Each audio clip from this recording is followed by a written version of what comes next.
Hi, welcome to Plato's Cave, your speakeasy for ideas, where Tom and Dave show us how to think like the American founders. Grab a drink if you'd like. The conversation about saving our republic is about to begin.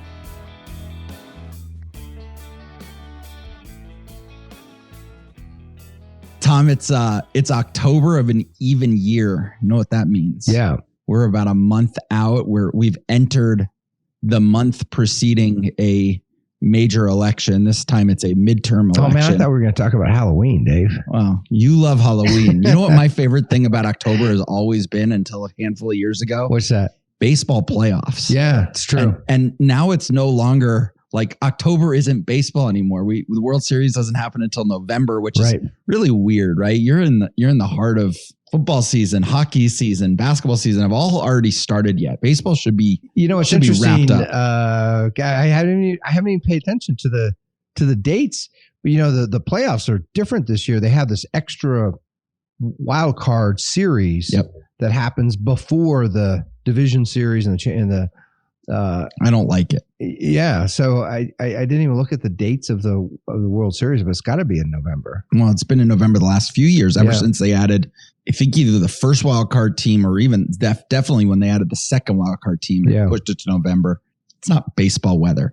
It's certainly not going to be baseball weather in New York when the Yankees make it to the World Series. That's right. I didn't just jinx them. I promise. Yeah, no chance. We're not going to have Mr. Octobers anymore. We're going to have Mr. Novembers. Right. Yeah. Okay. Right. But you're right. I think there are some elections coming up too. There are some elections coming up. The big question is, one, do they even matter?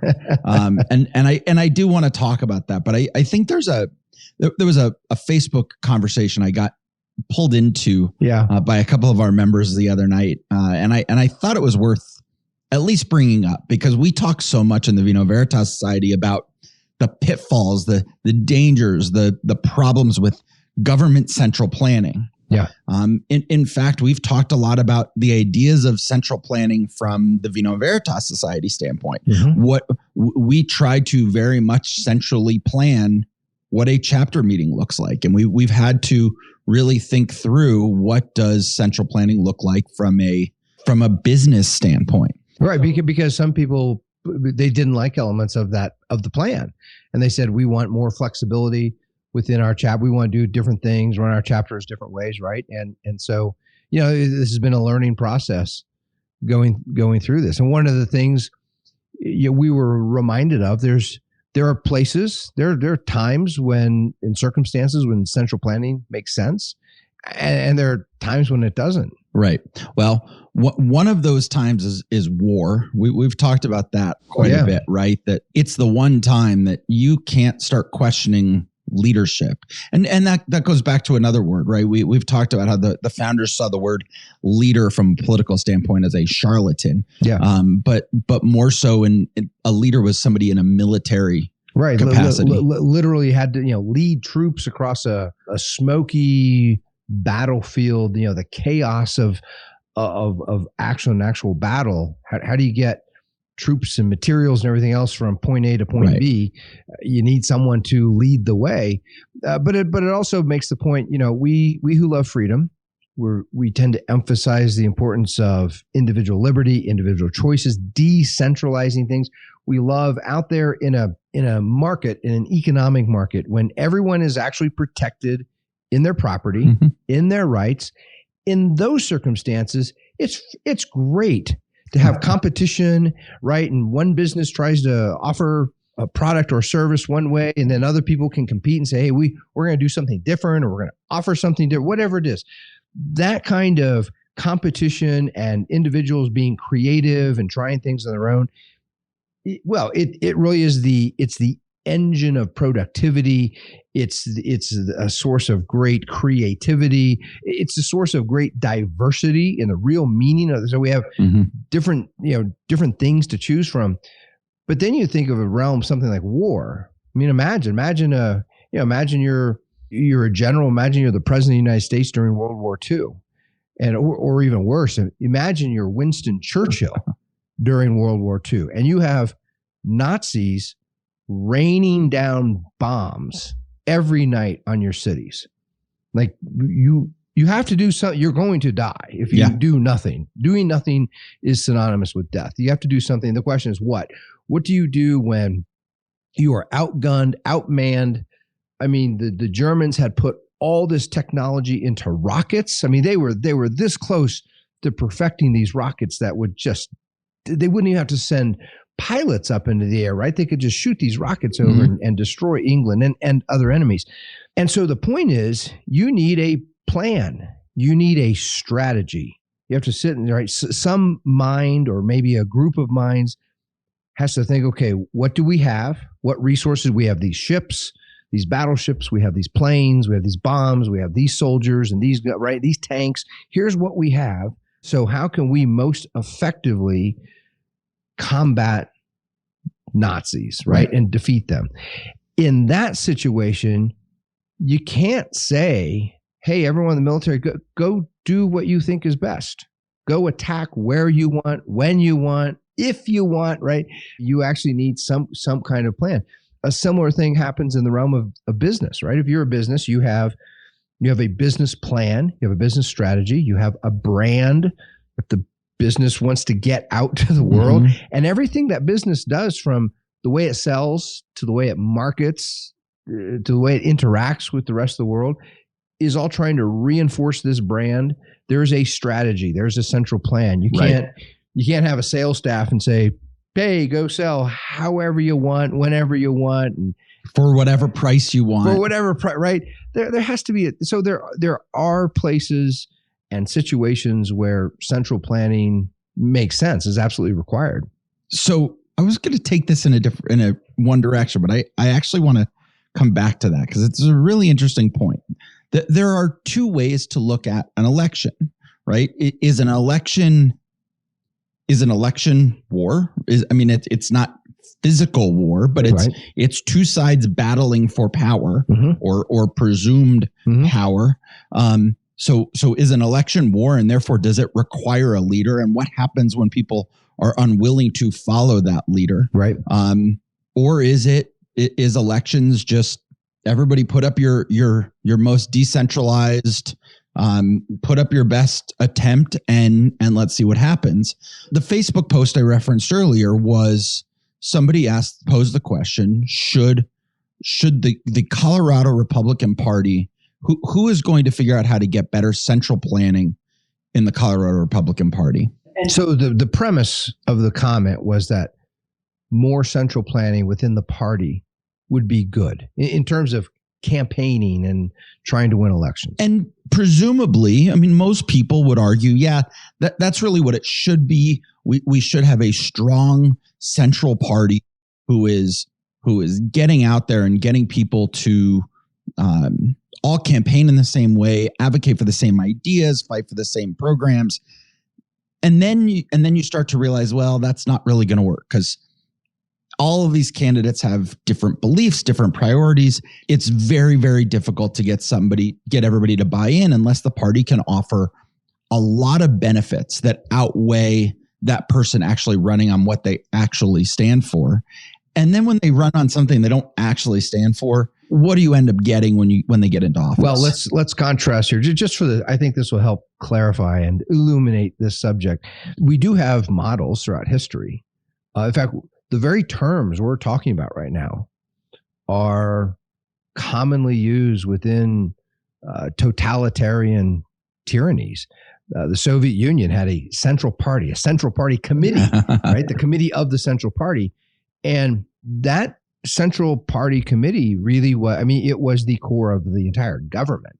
It wasn't merely, one of the things that we Americans have become accustomed to, and this is a feature of our Constitution.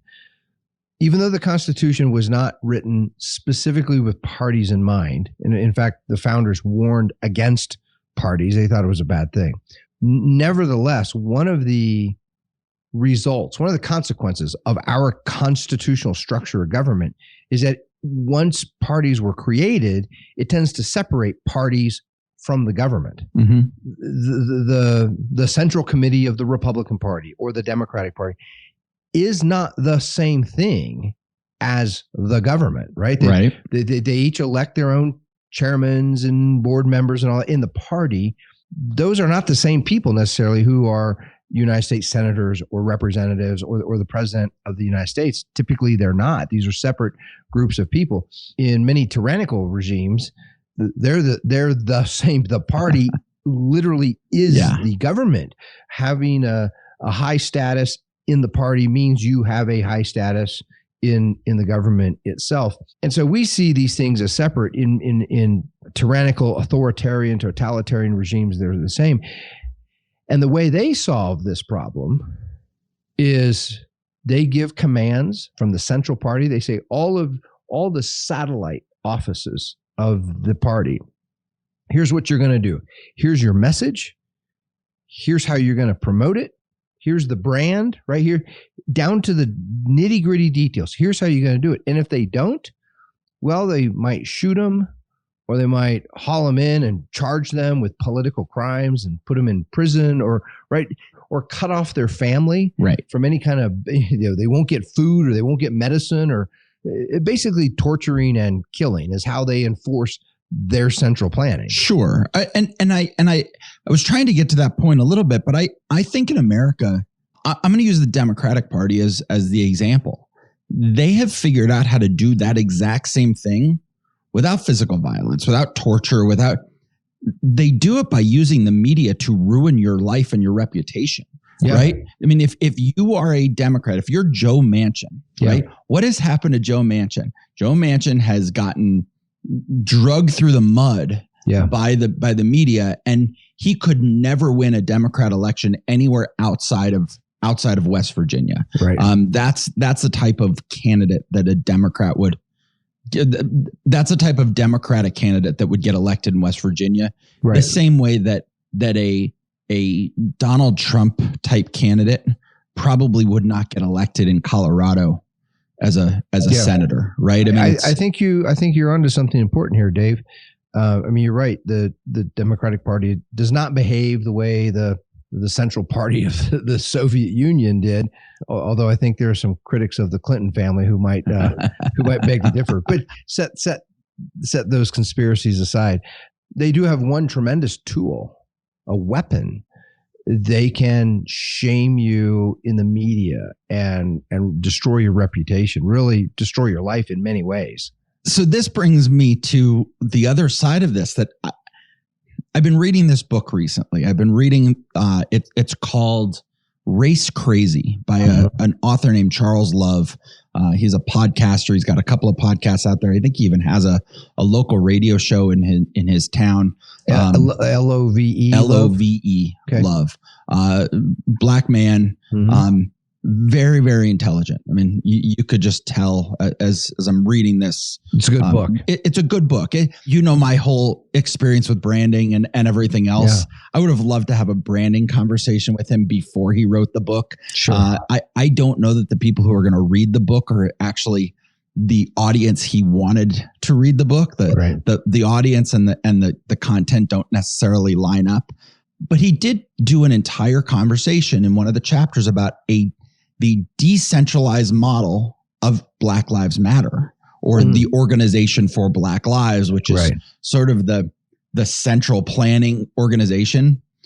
That's the name of an actual group. Is the Organization for Black Lives. That's the name of a group connected to Black Lives Matter loosely. Loosely, but they seem to be the central organization that is all the money that goes into the 1619 Project, to Black Lives Matter, to all of these more well-known organizations, seems to be funneled to the Organization for Black Lives and then redistributed appropriately as necessary. So, hey, I just want to make sure we're clear for our listeners.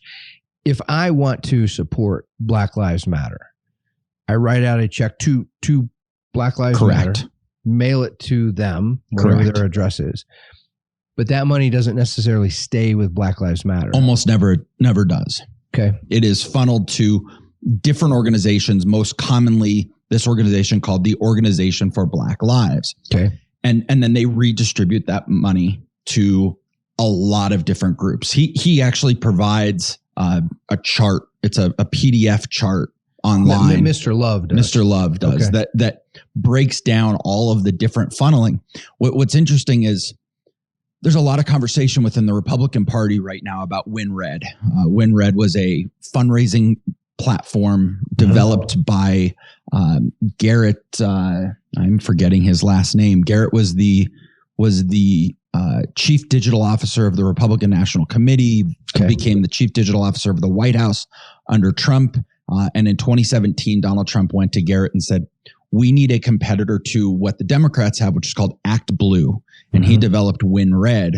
It's the same type of model. It's a give money and we're going to share information and share money around to different candidates. So you might give to a local candidate and they might say, I only need 80% of that. Give the rest to this national Senate candidate because we need to make sure that this person wins in Georgia or Pennsylvania or whatever it might be. Anyway, the point of all of this is, so WinRed is mixed into all of this. WinRed is actually, if you go give money to Black Lives Matter, not WinRed, Act Blue. Right. If you go give money to Black Lives Matter online, as opposed to writing out a check, which most people do these donations online, at this point, they're actually giving money through Act Blue to Black Lives Matter. And a portion of that money is siphoned off and already redistributed to other organizations. It's very rare that if somebody gave money to Black Lives Matter, all of that money goes to Black Lives Matter. And even their money, they'll take a little administrative fee, and things like that. And then the rest will get passed along. The reason I bring this up was he made this really interesting case that Black Lives Matter is one of the first major organizations that we've seen that has used a decentralized model. Very few people, I didn't even know this before reading the book about the Organization for Black Lives. I didn't know where the money was going and how it was being redistributed. I didn't know that this group of unknown, nameless, faceless managers of the Organization for Black Lives are really the people pulling the strings and directing everybody where to go. They're certainly not high profile people, right? They're not common household names. And they're also not building up names of their other organizations, right? We get certain names like Ibram Kendi and Hannah Nicole Jones. We get those names. They get made bigger, but they kind of did it on their own. And you don't see the group of Organization for Black Lives actually pushing those characters forward. Yeah, that's really interesting. Like those two you mentioned, Ibram Kendi and Hannah Nicole Jones. They don't seem to be, they're not official representatives and certainly no kind of like authoritative representative of Black Lives Matter. They're somehow loosely affiliated. They'll maybe encourage Black Lives Matter in public statements or things like that. But someone could, if either of those two individuals, I don't know, let's say they just got caught up in some kind of terrible scandal, that wouldn't directly impact Black Lives Matter. Correct. Or the Organization for Black Lives. Right. Or any of the, if Hannah Nicole Jones got in trouble, Black Lives Matter is going to have no effect. 1619 Project could probably even continue on. Yeah, let's say, I mean, this is just pure hypothetical. Let's say she made up things that wasn't true and published it, and plagiarized. Purely hypothetical. Purely hypothetical, and then had leading historians writing in and saying, this is ludicrous what you're actually asserting in these essays that are part of the 1619. Let's just say that happened. It doesn't knock Black Lives Matter as an organization off of their pedestal. So I bring this up because I read this chapter in the book. I've been doing both the book and the audio book kind of back and forth. And as I went through this chapter of the book, I agreed with him. I thought, okay, it is decentralized. The more I think about it, though, it really isn't, because it's the same way the Democratic Party operates. You have this group at the core that every single organization that's affiliated has said, okay, we're going to send you all of our money. They're still directing people. They're still, we might not know who they are. So this is this interesting thing of this quiet leader. What is a leader who's not a charlatan? What is a leader who doesn't want fame, who doesn't want notoriety, right? But is rather this behind the scenes Wizard of Oz pulling the strings and levers and threads and telling people what to do and where to go, knowing that they have that control over the one piece of force that is legal, and that is the media. Yeah. They have people like, whether it's MSNBC or CNN or Trevor Noah on The Daily Show or the guys on the late night TV shows, they can ruin anybody who says, no, I'm not going to give my money to the Organization for Black Lives. Or I'm not going to toe the line, right? Maybe I have a different view. And then all of a sudden that person becomes instantly, they become the target of ridicule and mocking on national, TV and radio and everything else. It almost goes back to the same conversation. There's this whole related conversation about when Charlemagne joins the Holy Roman Empire and trying to get him, Charlemagne didn't want to give the empire all of his wealth. He had amassed, unknown masses of wealth. I love you, Roman Empire, but not that much. Yeah. I still want to keep my own stuff. And so it was interesting how they, he found ways around that. Mm-hmm. And that's kind of what the Republican Party has done, right? You have people who say, yeah, I want to be a part of the party and I want to do all that, but I'm not necessarily going to go raise my campaign funds and give it over to the party and let the party do it, especially in Colorado. You have it in some states, but especially in Colorado and a few of these less red leaning states, the candidates don't trust the party. The candidates aren't going to say, yep, you're centrally planning my campaign. And the reason is if a party does that and they get all that money and then the candidate loses, which in a blue or purple state, that's often the case. Right. You're going to lose respect from your donors, your candidates, and your voters, and they're going to throw you out, and you're just going to have to start over every couple of years. Your comments here are pointing to some really big questions in American politics. I mean, including the question, what really is a party, a political party? What should it be? What actually is it? What influence does a party have? I haven't thought about this in many years, but your comments reminded me of this. I was out in California when a Democratic governor named Gray Davis was recalled. And the recall really illuminated how far a political party is from what people do in the name of the party. And here's my example, I think will help make this clear. So the ballot, it was a ballot initiative on whether or not to recall the governor. Right. And there were two parts of it. One was the question, should Governor Gray Davis be recalled? Yes or no? You answered that. Mm-hmm. And then the second question was, if he is recalled, who should be the next governor? Right. And I don't remember the number, but there were something like 100 or 120 Republican candidates listed. And it ranged from the fellow who used to be on Different Strokes. He was an actor. He used to say that funny line, "What you talking about, Willis?" Webster? No, Webster. Webster was the other show. No, this was Different Strokes. Anyway, you had movie stars. You had a porn star. You had, I mean, really, all that you had to do was go file a piece of paper. Yep. You had to pay a fee, of course, and file a paper, right? I could have gone and said, Tom Cranwitter, I'm running as a Republican, and my name could have been, I think you had to get some minimal number of signatures and pay some money. The point is, the Republican Party as an organization had no say over who ran as a Republican. And that fee didn't go to the Republican Party. I just wanted to clarify that. Sure. No. Right? No, I mean, right. There are states where if you want to run for office as a Republican, the Republican Party will actually say you have to pay in. You have to make a donation to the party. Right. And they do this on a federal level too. We actually heard AOC really lay into the Democratic Party nationally because there's a requirement that if you're a congressman or senator in the Democratic Party, you have to pay in annually, or the party will no longer support you.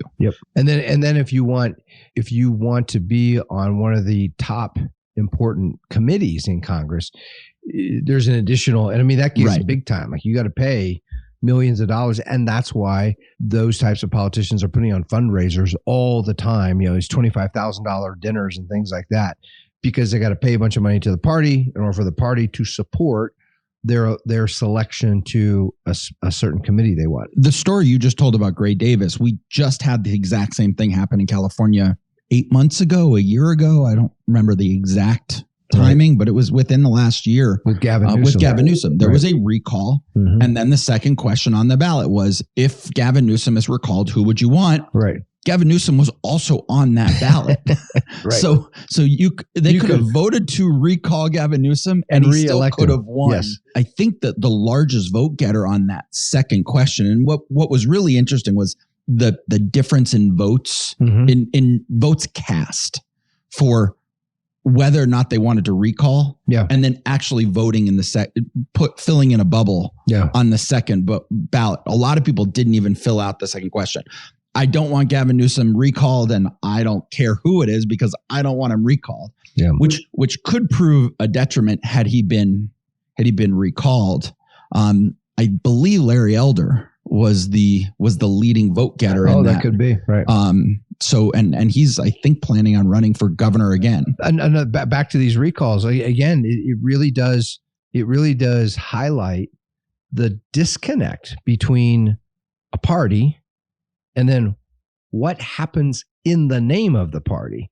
When Arnold Schwarzenegger decided he was going to run, and there was a Republican primary, so the party is organizing these debates, right? And the party's saying, if you want to be considered for governor, you got to show up to these debates. And you know what Schwarzenegger did? He just said, "Nah, I'm not coming." And he had this great, he had name recognition. He's a famous movie star. He's like, "No, I don't feel like it." Just completely ignored what the party was saying. This is going to be the process. He's like, "No, I'll show up when I want to." And so I don't remember the exact. He skipped 2 or 3 of those candidate debates and did what he wanted to. Right. Well, and let's not forget, it wasn't just him. He had this very, very powerful political family that he married into. Oh, sure. Yeah. In California, the Shriver family. Yeah. And so who's part of the Kennedy family. Yeah. You wonder where that would have gone had he not been a part of that. Right. So it brings up a couple of questions. One, do debates matter? Schwarzenegger won without participating in any of the primary debates. He did participate in some. But not all. Right. And then he ends up winning the general. Yeah. I heard a speech a couple years ago from Art Laffer, the economist, talking about his conversations with Arnold Schwarzenegger. They lived down the street from each other. He had just moved back to California post Reagan. And he's talking about all of that. And I never got the sense that Schwarzenegger was really all that advanced when it came to understanding politics. Right. You wonder, had he actually participated, if it would have been beneficial for him. And we have seen several debates recently as we lead up to this election. Yeah. Where there's a clear winner in the debate, and then the polls the following week, the following days go in the opposite direction. Well, or one could put it in a different way. It raises the question, what does it mean to win a debate? I mean, there are a couple questions here we should clarify. One is, do debates matter? And then a related question is, do the elections themselves actually matter, right? So the first question is, do debates matter? Do debates change the outcomes of elections? And then the second question is, do elections change the result of what we have in government? On the debate question, it's really interesting. I think many Americans just kind of assume, well, of course there should be debates. Of course they should. I think it's kind of a question whether is it actually in the interest of a candidate? If a candidate, now here we're gonna go down. We're on low Machiavellian ground here, just right sheer because I'm making an assumption that many political candidates will do whatever they need to do to win. Mm-hmm. That is their number one goal. They want to win. So the question is, what helps them win? What moves them farther away? What opposes their efforts to win. Does showing up for a debate help a candidate win? We saw an example here in Colorado just recently. The Republican candidate Heidi Ganahl, who we both know, and she's friends with many people in our circle. She's one of our members. She's a member of Veritas Society. And she had a debate with the incumbent governor who's running for re-election. And by many accounts, there's large realm of agreement. She kind of wiped the floor with him. I mean, she came very prepared. She sounded far more like a governor than the governor. The governor was making silly little jokes about how, I think they had it at one of the Colorado State University campuses, and how he wore his coat with their little mascot on it, right? And just silly throwaway lines. And she was talking about serious things, runaway inflation that's killing people, crime that is making places like Denver just unlivable. I mean, very serious problems. Well, wherever you are on the drug thing, there's no denying the fact people are dropping over dead from fentanyl. Yeah, like it's a huge crisis, and that's where she was. So she puts on this impressive performance, and yet that does not translate into her poll numbers going up. Are those poll numbers accurate? Would people tell the truth to pollsters? Well, we don't know. Certainly after 2016 and 2020, right. Big questions marks are now over polling. Will Americans actually be, because the pollsters themselves are often so partisan and so slanted. Yeah. People don't want to be honest with them. And the questions are leading quite often. Pollsters have gotten very good at creating leading questions. Yeah. So someone might call you and say, do you support Jared Polis, or are you stupid? Right? I mean, exactly. I'm exaggerating a little bit, but that's basically the version. But that is the version of the question. I'm gonna put it on a more macro scale. Who were the two worst performing candidates in 2020 on the Democratic side in the primary? Joe Biden and Kamala Harris. Yeah. Who is president and vice president of the United States today? Yeah. Joe Biden and Kamala Harris. There is no doubt there was that one debate where Tulsi Gabbard made Kamala just look ridiculous. Yes.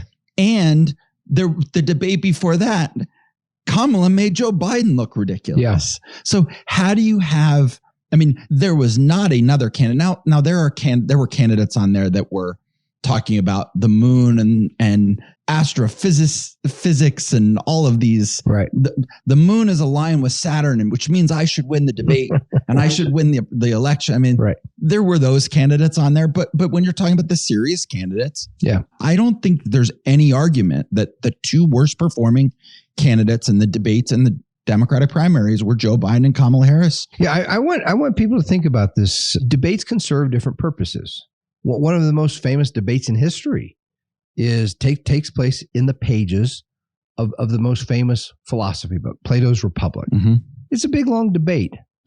It features Socrates and a couple of people who are his friends, a couple of people who are not so friendly with him, and they have this long conversation where they're debating and challenging each other. Now, that group, for the most part, they are interested, those individuals who are participating in the debate are interested in figuring out what's true, the truth. And, it's a question whether they actually ever arrive at the truth, but certainly they are, along the way, they're refuting false arguments and removing those, the idea being hopefully we're getting a better picture of what the truth is.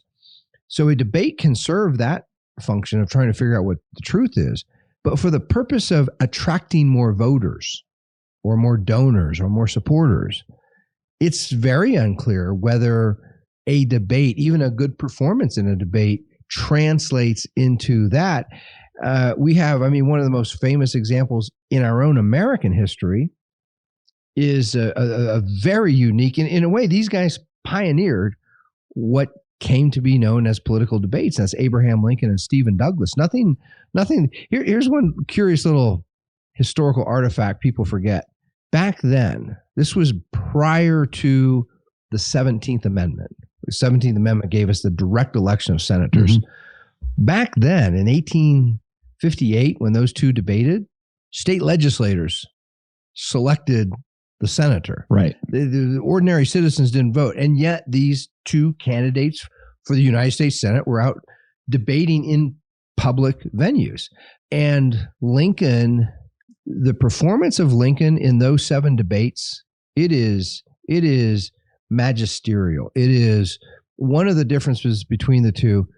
Douglas basically gave the same speech in every one of the same. Right. Whereas Lincoln is making an argument that fully unfolds over all 7. It's why Lincoln, not Douglas, Lincoln wanted to publish the debates as a book form because his whole full argument really builds throughout those 7 debates. Sure. Whereas Douglas, for the most part, if you hear him at one, you know everything that he has to say because he just repeats the same speech over and over. Sounds like Jared Polis. Yeah. And the point is, Lincoln puts on this historical, philosophic, constitutional tour de force. It's impressive. Mm-hmm. It's amazing. And he loses the election. Yep. Like that, those debates do not translate into electoral victory. Stephen Douglas is reelected to the United States Senate. So again, it's a really interesting question to raise. Do debates matter for election results? And then that second question, do elections matter? That's a bigger and more fundamental. That's a kind of regime question to ask. I would make the argument to a large extent, America has become a different kind of place, a different kind of thing. The essence of America has changed in this decisive way. For the first 150 years of American history, the American people, through elections, they could determine what their government was going to do. They could decide, the American people could decide what the priorities would be, what government was going to do or not do based on elections. Today, with the creation of this gigantic permanent administrative state, all these millions of unelected bureaucrats with their own agendas, it certainly is arguable that elections really don't matter. Right. The IRS is going to do what the IRS does, regardless of who wins any election. The EPA, the FDA, right? All these, and the Anthony Fauci's out there are going to do what they do, and they're going to advance their interests, regardless of who wins an election. I'll push back only slightly because I agree with you completely that the administrative state is going to do what the administrative state does. The only reason elections still do matter is to the amount in which the government does do harm, right? When Joe Biden walks in and signs an executive order saying, I want to shut down every pipeline in the United States, the election mattered. Yeah, right. The president or the Senate, the congressman at state, municipal, national levels, federal levels, can they really stop the administrative state from doing what the administrative state does and controlling basically the majority of our day-to-day lives? They really can't stop them, but they can do a lot more harm. They can increase the level of harm that they do by growing the administrative state, by growing the size of government, by growing the amount of fees and fines and taxes and rules and regulations. They can do all of that much more easily if they want to. Yeah, that's true. And I want to clarify, when we say that elections, those people who get elected really can't alter in a fundamental way the administrative state, we're talking within the realm of what's practical. I mean, they could, in theory, members of Congress could start passing bills today abolishing administrative agencies. I mean, they could do that. Congress created all these agencies. They could repeal and abolish them. But when you think, here's something like the Overton window is a really good model to think this through. What's practical? Where we are right now in the Overton window, and what does it mean to take a step or two in one direction or the other? Maybe you could get away with slightly reducing the funding for an agency, although even that, right, it'd be a great political risk, because even if you slightly reduce the funding of one agency, immediately the media is going to come out with, you don't care about children, or you don't care about the environment, or you hate black people, or something like that, right? That's how they're going to portray you reducing this corrupt, bloated administrative agency. But they could, if they really wanted to. It's just become, the American people become so accustomed to having those things that it's scary. It's a scary proposition to think about removing them. But you're right. There are choices that elected politicians can still make. I would add another way elections matter, especially at the federal level. Supreme Court justices. There were a lot of people who voted for Trump in 2016 for that one subject. That was it. They said, there are so many things I don't like about him. I don't like his personality. I don't trust him. But I think if he's elected, I think he will do his best to appoint some constitutionalists to the Supreme Court. And so I'm going to vote for him for that one reason, because elections do matter in that way. The question then becomes, it goes back to last week's conversation. It goes back to the case study for October. Yeah. If elections don't matter to the level that they should, right? They have. I want to make it clear. We do think that elected politicians do have the ability to create great impact on the country. They have the capacity to do some good things. They generally don't. They often can do much more harm. The question becomes, the founders' vision of this country was this constitutional republic, which heavily restricted the government's ability to do that harm. That doesn't exist anymore. We have so far surpassed what is constitutional. It's become a joke on television of, they claim that's unconstitutional. Oh, that's funny. Who cares? Literally, right when Nancy Pelosi was asked about about Obamacare when it was still in Congress, and whether it's unconstitutional, she laughed. I mean, that was her response. That question was so ridiculous to her. We are Congress. We pass whatever we have the votes to pass. We don't care about the Constitution. So if we are talking about things in that way, and if we are recognizing that elections matter less so today than they did 240 some odd years ago, are we still a constitutional republic? Has the constitutional republic been lost? I made the argument last week that I think we still are. But we're right on the brink, and you pose the question in the case study this month. Can a country lose its identity? Can the constitutional republic actually be lost? I think undoubtedly the answer is yes. What I'd love to hear from people, and what I hope the chapter meetings turn into, is what does that take? What does that look like? Yes. And what do we need to do to stand up and prevent that? Because I agree. I think this is what we want. This is the whole purpose of the case study, is to spark this conversation, this debate. Can we lose America?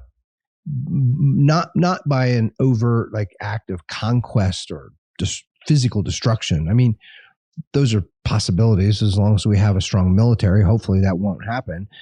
But could we lose it in a more subtle way? We lose it by America basically transforming into something it was never meant to be, something that's terrible, something that should be destroyed. Can America be transformed into something we would want to revolt against because it's become so ugly and so unjust?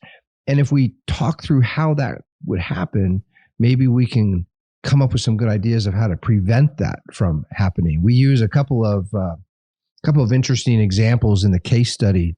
One is this ancient thought experiment about the ship of Theseus. Theseus was this famous, he's one of the founders of the Athenian democracy, the ancient city of Athens.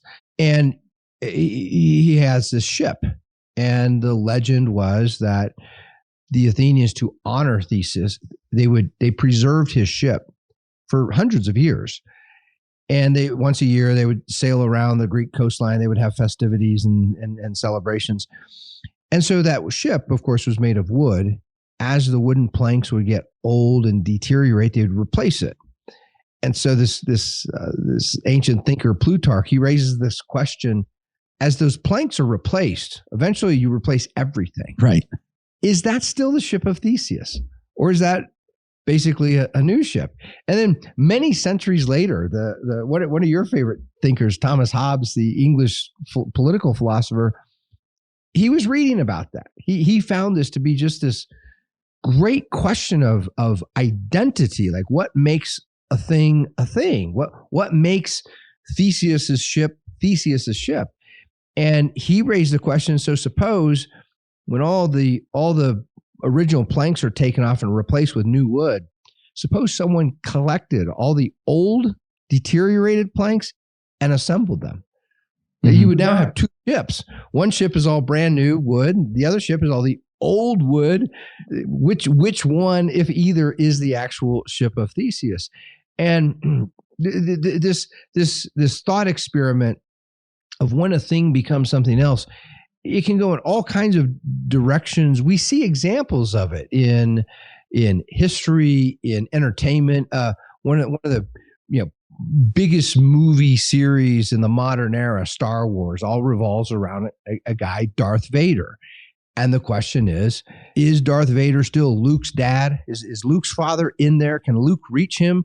Or has Darth Vader really been transformed? Has his mind and his heart become something else that is unreachable or not, right? And these are always great. These are debates. And the case study is meant to apply that thought process to America as a regime. America clearly is very different today. It's very different today than it was 50 years ago or 75 years ago. It's certainly really different. Yeah. Its form of government, its population, the manners, the habits, the virtues of citizens are very different today than they were at the time of the American Revolution, the American founding. Is there a point at which America is really no longer America? Well, if I can take a few minutes, sure. I want to get people started on the case study with a little thought experiment. Yeah. The ship of Theseus. Is it the physical ship that matters, or is it the purpose of the ship? Is it the functioning of the ship that matters? That to me is, you have to make that decision in order to answer Hobbes's question, right? You can't just, it doesn't matter if it is the purpose, then you rebuild the ship out of all the old boards and woods and it doesn't sail and it doesn't work. Then if you care about the purpose, then that's not the ship of Theseus. It's the ship that actually can serve the function of the ship, the purpose of the ship. And we have the same thing with America. I finally got to start. I was talking earlier. I've been reading Charles Love's book on race crazy. I also finally got to pick up the book you've been recommending for months, and I've been waiting and finally got into, and that's Glenn Elmer's The Soul of Politics about Harry Jaffa. And so as I'm thinking through this ship of Theseus argument, I also think about what I'm learning now about Jaffa's change in his approach from crisis to a new birth of freedom. And it really goes back to that idea of purpose, right? So I suggested earlier, the point of this little conversation is getting people thinking about how to approach their chapter meeting, how to approach the case study. And for me, the ship is about purpose. I'm just going to come out and say where I stand on this, right? I don't care if the ship doesn't sail anymore, if it can't function anymore. It might be nice, but it's not that. I went recently, I think we talked a few weeks ago, I was in DC over the summer. And I really do hate that city. I mean, it is really bad, and I have to go back in a few weeks. Yeah. But I saw Lincoln's hat, right? They've preserved Lincoln's hat in the American History Museum. It's still a hat. It might not be pretty, but I could still put it on my head and I could still walk around. It can still serve its purpose as a hat.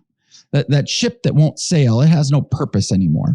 And I think about Jaffa's argument in A New Birth, and you can help clarify this a little bit because you're so intimately knowledgeable about that whole thought process and his whole evolution. But he really talked about Lincoln not worrying about the fact that America had grown, that America had changed in terms of territory and changed in terms of people, right? None of the people who were the founding generation, they were all dead at that point. Nobody was there anymore.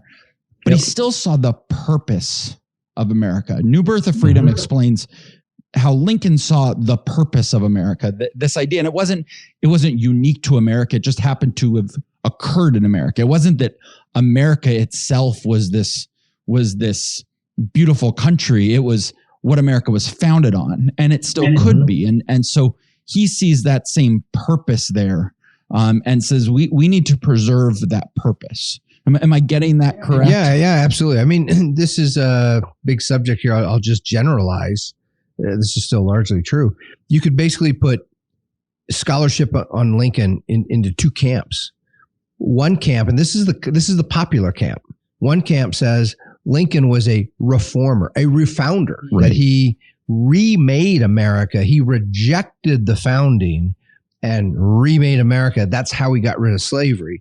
And then there's the view that Jaffa offers in A New Birth of Freedom, which is Lincoln was thoroughly, eminently a conservative in the deepest principled sense of that word.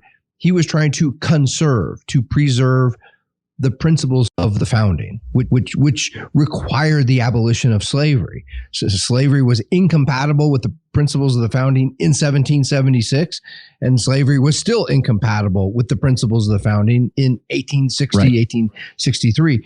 And so Lincoln really was conserving the purpose of the founding, the purpose of those principles. So if the purpose of those principles, if the purpose of the founding was the abolition of slavery, and I think you and I certainly agree with Lincoln, agree with Jaffa, and a life of liberty, like it was meant to be a regime of liberty. So the question then becomes: we've talked all day today about the importance of elections, the importance of are we still a constitutional republic? Can that constitutional republic be lost?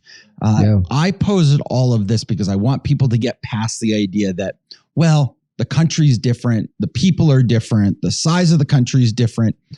Don't focus on the makeup of the thing.